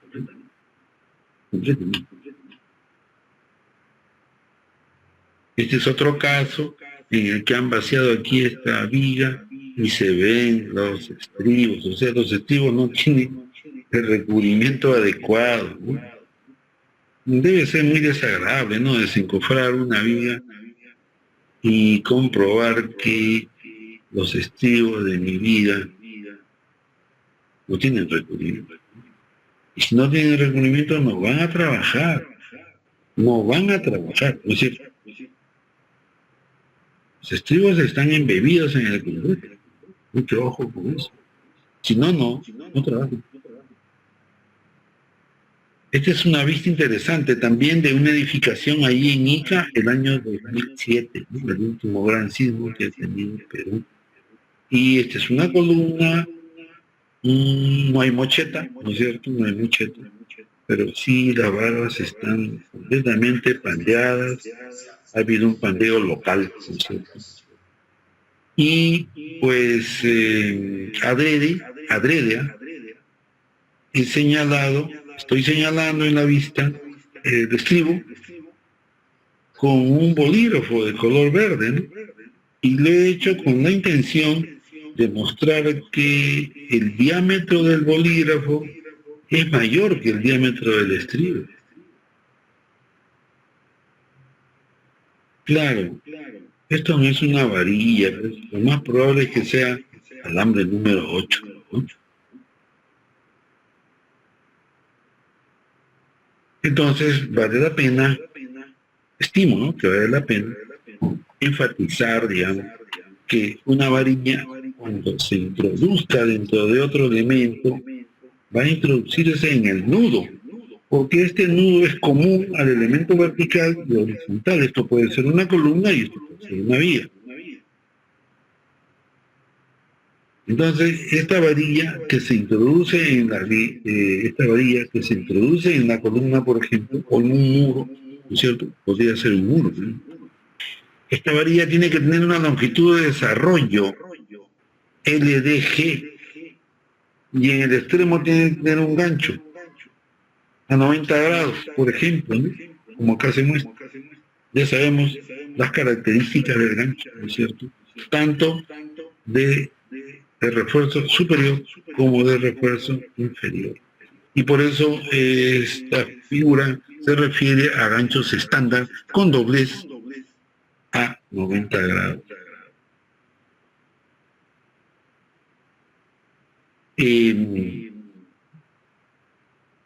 Aquí les he traído también una vista interesante,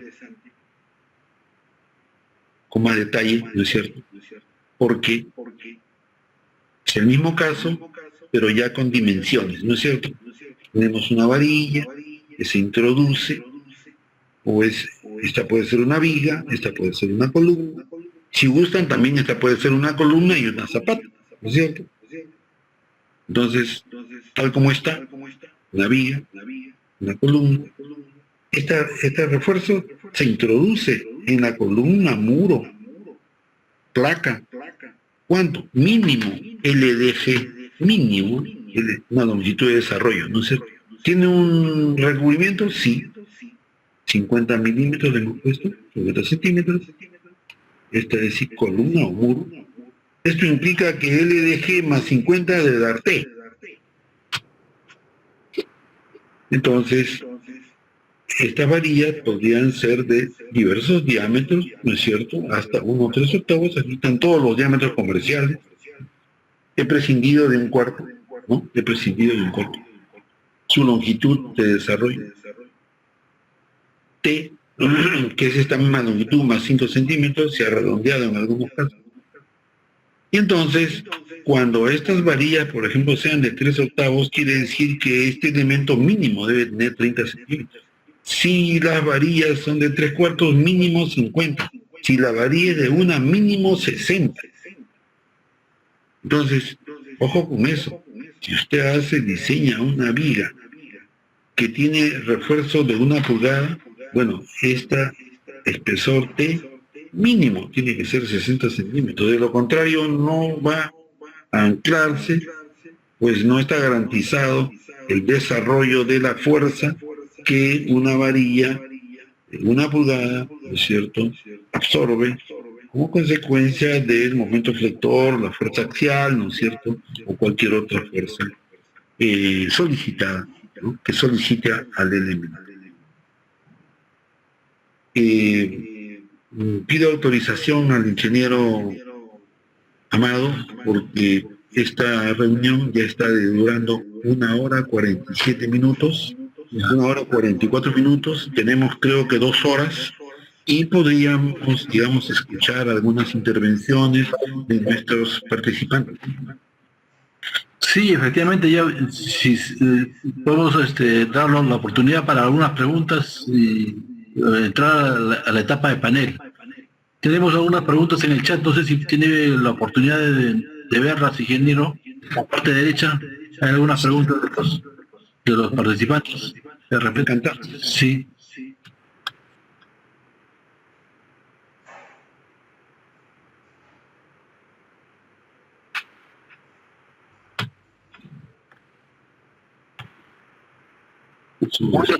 Sí. Sí, sí. Vamos a ver, vamos a leerlo.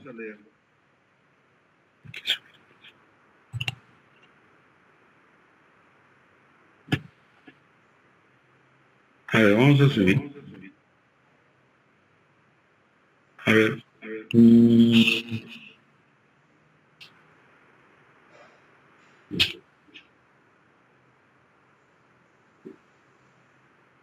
Bueno, aquí tenemos algunas preguntas. Voy a tratar de ser lo más ordenado posible.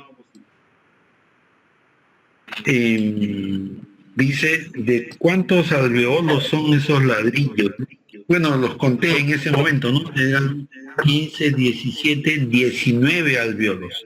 Eran un ladrillo, unidades de albañilería, ¿no?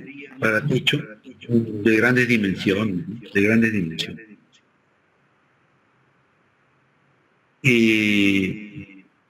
Acá hay otra pregunta.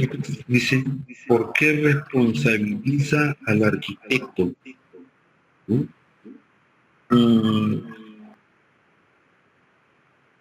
No ha sido mi intención, tal vez no he usado las palabras adecuadas, ¿no? Responsabilizar a nadie, ¿no? Menos al arquitecto, porque el arquitecto hace un diseño arquitectónico. Y si hay algo que aprendí al inicio de mi carrera como ingeniero, es que hay que respetar la arquitectura. Entonces, es responsabilidad del diseñador estructural, respetando la arquitectura, hacer un diseño estructural que sea competente, ¿no? Que garantice la seguridad. Y por eso, en las vistas que ofrecí, efectivamente mostré mochetas de albañilería, y estas mochetas de albañilería fueron cambiadas por mochetas de concreto, respetando la arquitectura. Entonces no ha sido mi intención responsabilizar a nadie, sino brindar una solución, ¿no? A ese requerimiento arquitectónico.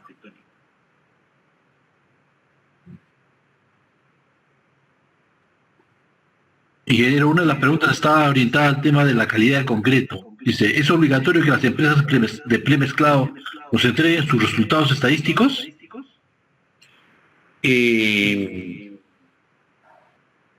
Yo estimo que dependerá de la magnitud de la obra, ¿cierto? Si en una obra tenemos de una magnitud importante, tenemos, por ejemplo, un equipo de supervisión y ellos estén preocupados por la calidad del concreto y efectivamente el fabricante de concreto es, ¿no? Una empresa, entonces sí, esa empresa es la que tiene que garantizar el concreto que está brindando, ¿no es cierto? Ajá. Sobre el mismo tema se pregunta, ¿los diseños deben de verificarse por las probetas de obras o pueden ser también utilizados los valores que las empresas de premezclado proporcionan? Bueno, esa es una pregunta interesante, ¿no? Es una pregunta interesante. Y les voy a brindar una respuesta razonable. Efectivamente, como todos sabemos, cada vez que llega, por ejemplo, un mixer a obra, el chofer que ya está adiestrado, él baja y él trae sus probetas, ¿no es cierto? Trae sus probetas. Y él llena las probetas, digamos sus 3 probetas, y al día siguiente, seguramente que todos sabemos, al día siguiente viene una camioneta y se lleva las 3 probetas, ¿no? Claro, claro que se las tienen que llevar porque las probetas son suyas. Entonces, cuando llegue el mixer y prepare sus 3 probetas, usted tiene que decirle al chofer, oiga señor, aquí tiene 3 probetas más que son las mías, llénelas también con ese mismo concreto. Entonces, el contratista tendrá pues sus propias probetas y ensayará sus probetas, ¿no es cierto? De tal manera de que así podrá comprobar que efectivamente el concreto que le ofrecieron es un concreto adecuado o no.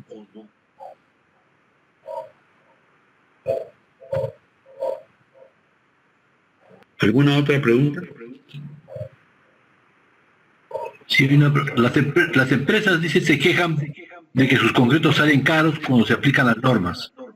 ¿Los supervisores tienen que hacer cumplir las resistencias o el costo? ¿Cómo puede defenderse un supervisor en caso de ser demandado por hacer cumplir la resistencia?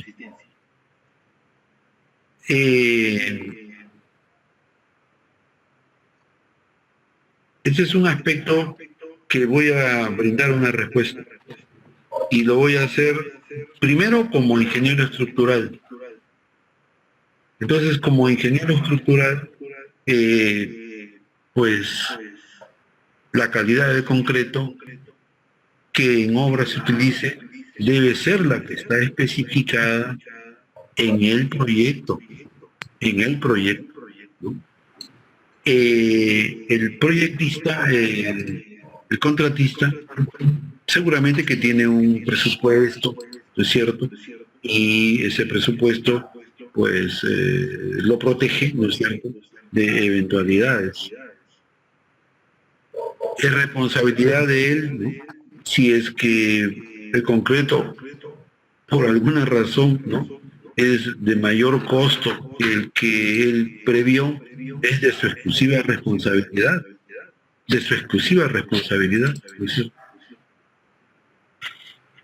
Otra pregunta dice, ¿se tiene que verificar los valores de fluencia y carga máxima de los aceros? ¿Hasta cuándo podemos aceptar la diferencia de la fluencia?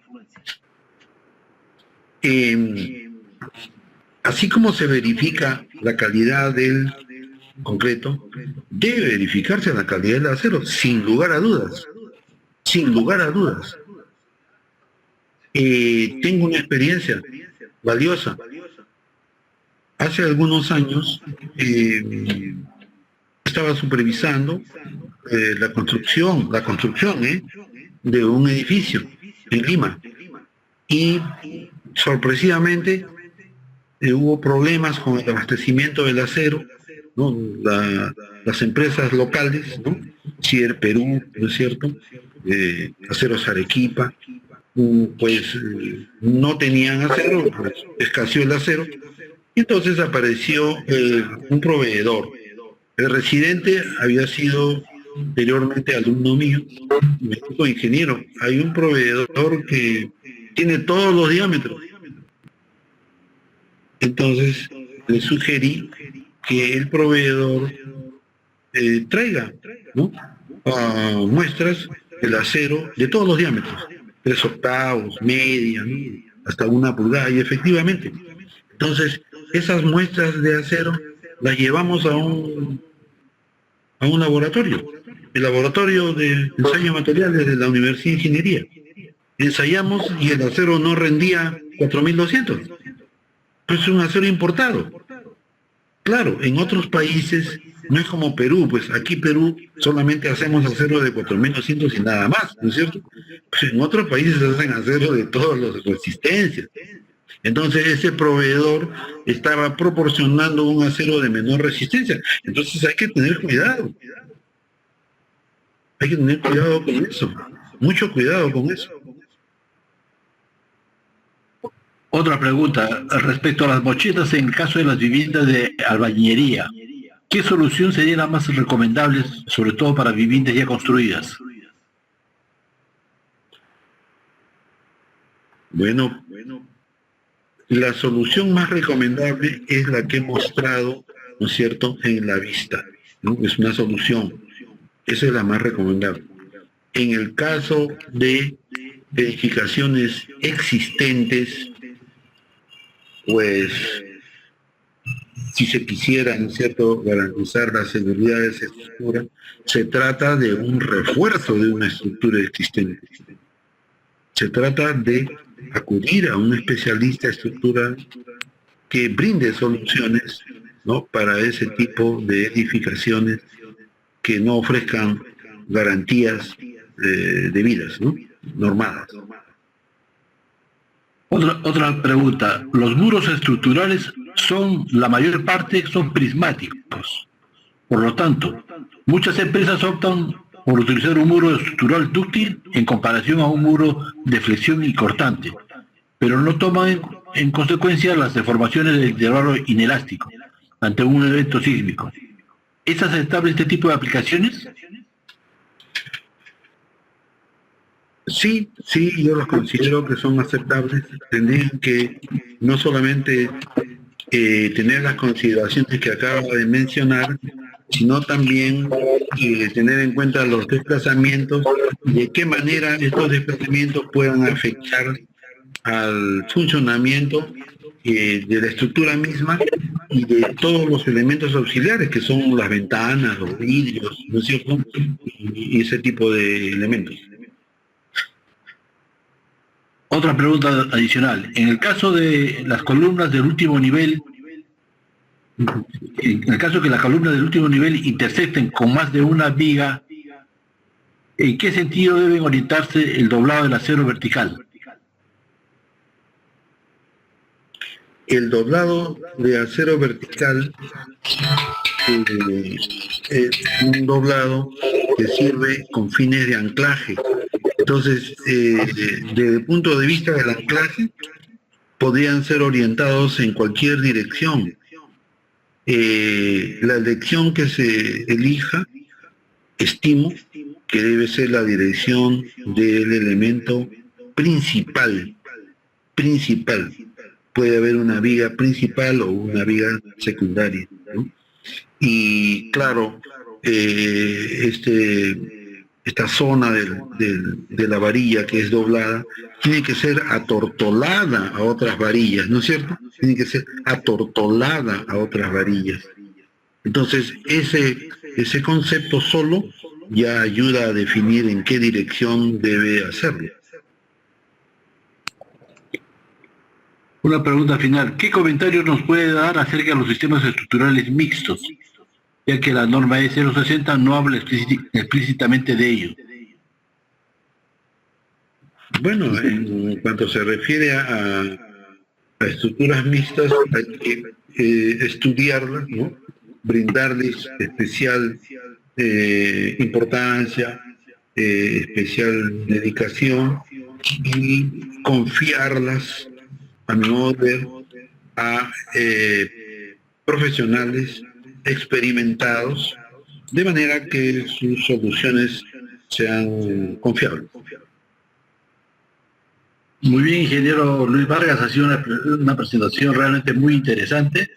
Creo que con creces ha logrado explicar de manera clara y precisa cuáles son los retos y aplicaciones de esta norma E060 concreto armado. Quisiéramos darle un agradecimiento especial por su participación y pedirle sus palabras y recomendaciones finales. Bien, muchas gracias. En realidad, en cada oportunidad que recibo esta invitación, ¿no?, de Sensico a exponer acerca de nuestra norma, renuevo mi entusiasmo, ¿no?, mi confianza en que los ingenieros, los profesionales, los trabajadores vinculados a la construcción en todo el Perú están mejorando, y eso nos invita a nosotros mismos a perfeccionarnos para satisfacer las inquietudes y los requerimientos, ¿no es cierto? Hoy día ha habido numerosas preguntas, estimo, todas muy interesantes, y eso enriquece a todos, incluido a quien habla. Agradezco a ustedes por sus preguntas y estoy a disposición de ustedes. Muchas gracias. Buenas noches. Muchísimas gracias, ingeniero Luis Vargas Rodríguez. De esta forma hemos concluido con este